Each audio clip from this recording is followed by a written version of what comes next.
ओम के नियम के अपवाद। दो तरह के पदार्थ होते हैं, ओमीय पदार्थ या ओमीय युक्ति, और दूसरा अनोमीय पदार्थ या अनोमीय युक्ति। ओमीय पदार्थ उनको कहते हैं वे पदार्थ जो ओम के नियम का पालन करते हैं, और इन पदार्थों के लिए वी तथा आई के मध्य ग्राफ जो है वो एक सरल रेखा प्राप्त होती है। उदाहरण के लिए जितनी भी धातुएं हैं, चालक हैं, सामान्यतः धातुओं और चालक में ही ओम के नियम का पालन होता है। लेकिन एक बात महत्वपूर्ण ये है, सभी तरह के चालक पदार्थ ये जो बने हुए हैं, युक्तियां हैं, उनमें ओम के नियम का पालन नहीं होता है। जैसे कि आगे हम देखेंगे या अभी बताते हैं कि एक बल्ब का जो तंतु होता है उसके लिए अगर हम उसमें धारा प्रवाहित करें तो उसके लिए वी और आई के बीच ग्राफ खींचा जाए तो वो एक वक्र प्राप्त होता है, ना कि एक सरल रेखा। तो वहां पर ओम का नियम लागू नहीं होता है। दूसरे तरह के पदार्थ होते हैं युक्तियां, वे पदार्थ जिनमें ओम के नियम का पालन नहीं होता है। इन पदार्थों के लिए वी और आई के मध्य जो ग्राफ होता है वो सरल रेखा प्राप्त नहीं होती है, बल्कि एक वक्र प्राप्त होता है। और इन पदार्थों को ही हम अनओमीय पदार्थ या अनओमीय युक्ति कहते हैं। उदाहरण के लिए अर्धचालक डायोड, ये हम सबसे लास्ट में जो चैप्टर आएंगे, और इलेक्ट्रॉनिक युक्तियां वहां पर हम पढ़ेंगे। विद्युत अपघट्ट, दूसरे तरह के जो आप रसायन में पढ़ते हो, केमिस्ट्री में पढ़ते हो, तीसरे तरह के हैं ट्रांजिस्टर। इन तीनों तरह के पदार्थों के लिए जो वी और आई के बीच जो ग्राफ प्राप्त होता है वो ग्राफ एक वक्र प्राप्त होता है, सरल रेखा नहीं। अपवहन वेग, अनुगमन वेग या अपवाह वेग, और इसको अंग्रेजी में कहते हैं ड्रिफ्ट वेलोसिटी। क्या कहते हैं? Drift velocity. वेलोसिटी का पहला अक्षर वी और ड्रिफ्ट का पहला अक्षर डी, इसलिए वी और साथ में छोटा डी लिखते हैं। वीडी इसका संकेत है अनुगमन वेग का। अनुगमन वेग, अपवाह वेग या अपवहन वेग परीक्षा के दृष्टिकोण से महत्वपूर्ण है। पूछा जाता है कि अनुगमन वेग किसे कहते हैं, इसका सूत्र लिखिए या इसके लिए व्यंजक प्राप्त कीजिए। व्यंजक हम बाद में प्राप्त करेंगे, पहले देखते हैं अनुगमन वेग कहते किसको है। देखिए, हमारे पास एक चालक का ये टुकड़ा है। इस चालक के टुकड़े की हमने कोई लंबाई मान ली है कि ये लंबाई L है, और इसके परिच्छेद का क्षेत्रफल जो है वो A है। जब हम इसे किसी बैटरी से नहीं जोड़ेंगे तो दोनों सिरों पर विभवांतर नहीं होगा। दोनों सिरों पर जब विभवांतर नहीं होगा तो वहां विद्युत क्षेत्र भी नहीं होगा। तो ऐसी स्थिति में इलेक्ट्रॉनों के पास जो वेग होगा, ये इलेक्ट्रॉन मुक्त गति करते हैं या यादृच्छिक गति करते हैं। यादृच्छिक गति कैसे करेंगे? एक इधर जा रहा है, एक इधर जा रहा है, एक इधर जा रहा है, एक इलेक्ट्रॉन इधर जा रहा है। तो इनके चूंकि वेग क्या है, एक सदिश राशि है। इन सभी वेगों का अगर हम औसत निकालेंगे तो एक की दिशा इधर है, दूसरे की इसकी विपरीत दिशा है, एक इधर है, एक इसकी विपरीत दिशा है। तो इन चारों का देखेंगे तो लगभग औसत क्या आएगा? 0। तो विद्युत क्षेत्र जब हम नहीं लगाएंगे तो इनकी जो यादृच्छिक गति के कारण जो वेग है उसका औसत मान क्या प्राप्त होता है? 0 प्राप्त होता है। लेकिन अगर हमने यहाँ पे क्या लगा दिया? एक विद्युत क्षेत्र। विद्युत क्षेत्र लगाने से, विद्युत क्षेत्र कैसे लगा? हमने बैटरी से जोड़ दिया, विभवांतर जिसका वी है, दोनों सिरों पर विभवांतर उत्पन्न हो गया। ये धन सिरा से जुड़ा है तो ये धनात्मक विभव पर होगा, ये ऋण सिरे से जुड़ा है तो ये ऋणात्मक विभव पर होगा। दोनों के बीच विभवांतर के कारण एक विद्युत क्षेत्र उत्पन्न हो जाता है। विद्युत क्षेत्र की दिशा पहले कई बार बता चुके हैं, दिशा हमेशा धन आवेश से दूर और ऋण आवेश की ओर। तो विद्युत क्षेत्र की दिशा ये होगी, कहाँ होगी? मान लो इसे हमने कहा P और इसे कहा Q, तो P से Q की ओर होगी विद्युत क्षेत्र की दिशा। जबकि इलेक्ट्रॉन पर होता है ऋण आवेश, ऋण आवेश कहाँ आकर्षित होगा? धन की तरफ। तो इलेक्ट्रॉन की दिशा कहाँ होगी? Q से P की ओर। तो ये जो इलेक्ट्रॉन है पहले कौन सी गति कर रहे थे? यादृच्छिक गति। अब कौन सी गति कर रहे हैं? अब जो गति कर रहे हैं ये सारे के सारे इलेक्ट्रॉन, चूंकि इन इलेक्ट्रॉनों की सबकी गतियों का मान जो होगा वो अलग अलग होगा। क्यों? ये इलेक्ट्रॉन इसके धातु का टुकड़ा है, धातु के टुकड़े में जिस परमाणु की कक्षा से ये निकल के बाहर आए हैं वो परमाणु आवेशित हो जाते हैं। ये इलेक्ट्रॉन पर ऋण आवेश है और उन पर धनायन आ जाएगा, तो उन परमाणुओं से टक्करों के कारण इनका वेग निरंतर बदलता रहता है। तो हम कह सकते हैं कि प्रत्येक जो इलेक्ट्रॉन है, इन सभी इलेक्ट्रॉनों का जो वेग है वो एक समान नहीं होता, अपितु अलग अलग होता है। तो अब ये इलेक्ट्रॉन क्या हो रहा है? इस विद्युत क्षेत्र के वजह से कहाँ हो रहा है? धन की तरफ आकर्षित हो रहा है। तो इन सभी इलेक्ट्रॉनों के वेगों का कब? जबकि हमने इनके सिरों पर क्या लगाया है? एक विद्युत क्षेत्र आरोपित किया। ऐसी स्थिति में सभी इलेक्ट्रॉनों के वेग का औसत मान ही अनुगमन वेग कहलाता है। परिभाषा आप कैसे लिखोगे? किसी चालक पर बाह्य विद्युत क्षेत्र आरोपित करने पर चालक के मुक्त इलेक्ट्रॉन जिस औसत वेग से विद्युत क्षेत्र की दिशा के विपरीत दिशा में गति करते हैं, चलते हैं, इस वेग को ही इलेक्ट्रॉनों का अपवहन वेग या अनुगमन वेग कहते हैं, जिसे हम वीडी के द्वारा प्रदर्शित करते हैं। इस वीडी का मान minus e capital e tau upon m. Tau जो है इसको ऐसा पढ़ते हैं हम TAU टाउ, या ऐसे ये संकेत है, ठीक है। संकेत कैसे बनाना है, आपको टी जो बनाते हो आप ऐसे ना बना के ऐसे बनाना है, तो ये ऐसे टाउ बनता है, ठीक है। तो इलेक्ट्रॉन पर आवेश ई, विद्युत क्षेत्र जो आरोपित किया उसकी तीव्रता ई, टाउ शांति काल है, एम इलेक्ट्रॉन पर इलेक्ट्रॉन का द्रव्यमान। तो हम यहाँ मुख्य रूप से क्या देख रहे हैं, किसी भी चालक के लिए ई नियत रहेगा, टाउ नियत रहेगा, एम नियत। टाउ का मान जो है वो ताप पर निर्भर करता है। तो यहाँ अगर हम विद्युत क्षेत्र की तीव्रता पर सीधा सीधा क्या निर्भर है, वीडी, यानी विद्युत क्षेत्र की तीव्रता जितनी ज्यादा होगी अनुगमन वेग का मान उतना अधिक होगा। और विद्युत क्षेत्र की तीव्रता किस पर निर्भर करती है, इक्वल टू होता है V अपॉन डी, यानी विभवांतर पर। विभवांतर जितना ज्यादा, विभवांतर किस पर निर्भर करेगा, बैटरी के विभव पर। तो बैटरी ज्यादा विभव की है, ज्यादा विभवांतर की है, तो V का मान ज्यादा होगा, तो वो ज्यादा विद्युत क्षेत्र उत्पन्न करेगा। ज्यादा विद्युत क्षेत्र उत्पन्न करेगा तो उन इलेक्ट्रॉनों का अनुगमन वेग भी अधिक होगा। फिर आता है दूसरा गतिशीलता। गतिशीलता हम किसे कहते हैं, यहाँ ई का अगर हम इसमें भाग दे दें तो VD अपॉन ई एक राशि प्राप्त होगी, और ये राशि क्या होगी, इसे हम म्यू के द्वारा प्रदर्शित करते हैं माइनस ई टाउ और अपॉन एम के। तो VD अपॉन ई बराबर म्यू के, जिसे हम गतिशीलता कहते हैं। परिभाषा क्या कहेंगे हम, ई बराबर एक रख दिया सूत्र में, तो म्यू बराबर क्या मिला VD, और इसका क्या है परिमाण। तो हम परिभाषा देखो एक लाइन में बोलते हैं, एकांक विद्युत क्षेत्र के लिए ई बराबर एक, यानी एकांक विद्युत क्षेत्र के लिए अपवहन वेग का मान जो होता है, अपवहन वेग का परिमाण गतिशीलता कहलाता है। फिर से सुन लीजिए, एकांक विद्युत क्षेत्र के लिए अपवाह वेग का परिमाण गतिशीलता कहलाता है। गतिशीलता को म्यू के द्वारा प्रदर्शित करते हैं। इसका एसआई मात्रक मीटर बटे वोल्ट इंटू सेकंड। देखो कैसे आता है, metre upon volt into second. ये हमारे पास जो सूत्र है म्यू बराबर, ये क्या है VD अपॉन ई। तो VD का मान क्या है, VD का मात्रक मीटर प्रति सेकंड वेग है, और ई विद्युत क्षेत्र, इसका मात्रक वोल्ट बटे सेकंड, वोल्ट अपॉन मीटर। तो ये मीटर ऊपर पहुंचा तो metre into metre, metre square upon volt और इंटू सेकंड। इस तरह से हमें प्राप्त हो जाता है म्यू का एसआई मात्रक। अनुगमन वेग के लिए या अपवहन वेग के लिए अब हमें सूत्र की स्थापना करनी है। तो देखो कैसे करेंगे। हमारे पास ये एक चालक का कोई टुकड़ा है जिसकी लंबाई L है, परिच्छेद का क्षेत्रफल A है, और इस चालक के टुकड़े को हमने एक बैटरी से एक विभवांतर से जोड़ दिया है जिसका मान V वोल्ट है। इसके कारण एक विद्युत क्षेत्र उत्पन्न होता है जिस विद्युत क्षेत्र का मान E है। जब ये इलेक्ट्रॉन इस विद्युत क्षेत्र के अंतर्गत आते हैं तो ये गति करते हैं, और उस गति को के औसत मान को हम क्या कहते हैं, अपवहन वेग। तो अपवहन वेग के लिए देखते हैं सबसे पहले, ये धातु के तार का जो टुकड़ा है इसके एकांक आयतन में इलेक्ट्रॉनों की संख्या कितनी है, स्मॉल n है। कितनी है, स्मॉल n। कितने आयतन में, एकांक आयतन में, जबकि इसका आयतन क्या होगा A इंटू एल। तो एकांक आयतन में इलेक्ट्रॉनों की संख्या कितनी है, स्मॉल n है।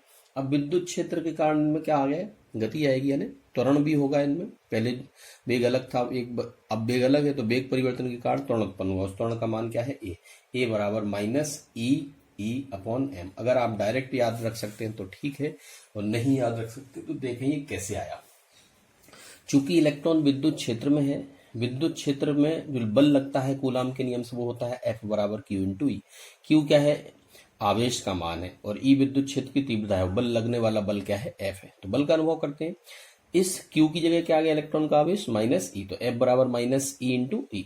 और दूसरा, चूंकि ये गति कर रहे हैं, जब भी कोई वस्तु गति करती है या अपनी स्थिति को परिवर्तित करती है तो न्यूटन के गति का दूसरा नियम लागू होता है।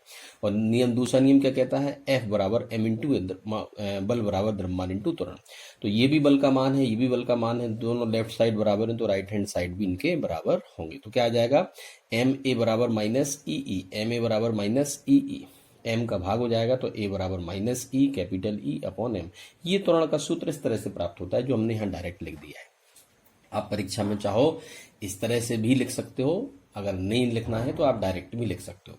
अब हम क्या देखते हैं कि जब इस पर विद्युत क्षेत्र उपस्थित नहीं था तो उस समय इन इलेक्ट्रॉनों के जो यादृच्छिक वेग थे या अनियमित गति जो थी उसके वेग थे u1 u2 dash dash un। n क्यों लिया है? क्योंकि इलेक्ट्रॉनों की संख्या n है, इसलिए प्रत्येक इलेक्ट्रॉन के लिए, पहले के लिए, दूसरे के लिए, तीसरे चौथे इस तरह से nवें इलेक्ट्रॉन के लिए un है। मुक्त पथों पर गति में लगे समय, जब गति करते हैं तो कितना समय लग रहा है? टाउ 1 टाउ 2 टाउ 3 और टाउ n, nवें इलेक्ट्रॉन के लिए टाउ n। अब विद्युत क्षेत्र अनुपस्थित था तब तो u1 u2 थे, अब विद्युत क्षेत्र लगा दिया तब उनके वेग क्या हो गए? v1 v2 v3 और vn। तो इलेक्ट्रॉनों के वेग क्रमशः क्या होंगे? हम जानते हैं गति का पहला जो समीकरण होता है v बराबर u प्लस ए टी, उससे क्या आ जाएगा? v1 बराबर u1 प्लस ए टी की जगह आ जाएगा टाउ 1, v2 बराबर u2 प्लस ए टाउ 2 और इस तरह से vn बराबर un ए टाउ n। परिभाषा क्या कहती है? इन सभी वेगों का औसत मान ही अनुगमन वेग कहलाता है। तो परिभाषा से क्या आ गया? अनुगमन वेग इन सभी का औसत मान। तो v1 से लेकर vn तक जोड़ दें और n का भाग दे दें, क्योंकि इलेक्ट्रॉनों की संख्या कितनी है? n। तो v1 plus v2 plus v3 dash dash dash vn और n से भाग दे दिया। अब यहाँ हमने v1 का मान क्या रखा? u1 प्लस ए टाउ 1, तो यहाँ आ गया u1 प्लस ए टाउ 1 प्लस ये प्लस, ठीक है, और ये v2 की जगह मान u2 प्लस ए टाउ 2 प्लस इसी तरह vn का मान un प्लस ए टाउ n और अपॉन n। अब हम क्या करेंगे? ये u1 u2 u3 और un तक सबको u वाले को एक तरफ लिखेंगे और ए टाउ को एक तरफ लिखेंगे। तो u1 plus u2 plus u3 dash dash un plus a common ले लिया, टाउ 1 प्लस टाउ 2 और टाउ n, और n से भाग है तो n से भाग दे दिया। हमने क्या देखा था? शुरू में हमने आपको बताया था जब ये यादृच्छिक या अनियमित गति करते हैं तो मान लो एक की गति इस तरफ है इलेक्ट्रॉन की और एक की गति इस तरफ है, तो दोनों की क्या है? वेग एक सदिश राशि है, एक का धनात्मक एक का ऋणात्मक, तो क्या हो गया? दोनों को जोड़ोगे तो 0। तो इनका औसत मान जब यादृच्छिक गति होती है, अनियमित गति होती है, तो इन सभी के जो वेग होते हैं विद्युत क्षेत्र की अनुपस्थिति में उनका औसत मान क्या होता है? 0। तो हम इसकी जगह क्या लिख सकते हैं? 0। तो इस n का मान इसमें भाग इसमें चला जाएगा, tau 1 plus tau 2 plus tau n upon n को हमने एक मान ले दिया। ये भी औसत है, जिस तरह से हमने इसका औसत निकाला था तो n से भाग दे दिया, तो tau 1 tau 2 tau 3 tau n तक जब हम औसत निकालेंगे तो n से भाग देती है, तो इसकी में इस n का भाग इसमें जाएगा, तो a बचा और इसका भाग इसमें n का भाग गया, तो इसको हमने क्या कहा? औसत मान, जिसे हम विश्रांति काल या श्रांति काल या संघट्ट काल भी कहते हैं। तो अब इस सूत्र में हमें मान रखना है vd की जगह vd, u1 प्लस u2 ये तो 0 हो गया, अब क्या बचा? a, तो ये a आ गया, और ये tau 1 tau 2 tau 3 upon n का मान क्या आ गया? टाउ बार आ गया है। तो अब हमें मान क्या मिला? यहां से एक चीज ध्यान रखें, ए टाउ बार, ये हमें मान प्राप्त हुआ है। अब हम क्या करेंगे? ये हमने एक समीकरण मान लिया है। समीकरण नंबर 1 क्या था? समीकरण नंबर 1 क्या था? ये था a बराबर ई अपॉन एम।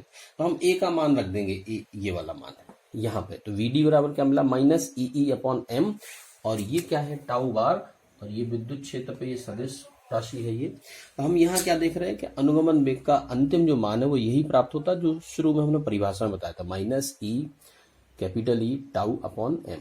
जहाँ विद्युत क्षेत्र है, ये विश्रांति काल यानी औसत मान है इसका, ये अनुगमन वेग है द्रव्यमान, और ये आवेश है। ये टाउ बार जो होता है, ये टाउ बार का मान ताप पर निर्भर करता है। तो ये ताप पर, अगर नियत ताप है तो अनुगमन वेग किस पर निर्भर करेगा? ई पर। क्यों? इलेक्ट्रॉन के लिए आवेश नियत रहेगा, इलेक्ट्रॉन का द्रव्यमान नियत रहेगा। तो vd किस पर निर्भर करेगा? विद्युत क्षेत्र पर। जितना ज्यादा विद्युत क्षेत्र की तीव्रता होगी नियत ताप पर, उतना ही ज्यादा क्या होगा? अनुगमन वेग का मान होगा। तो अनुगमन वेग का मान विद्युत क्षेत्र की तीव्रता पर निर्भर करता है यदि ताप नियत है तो। अब क्या है? गतिशीलता और अनुगमन वेग या अपवहन वेग में हमें संबंध ज्ञात करना है।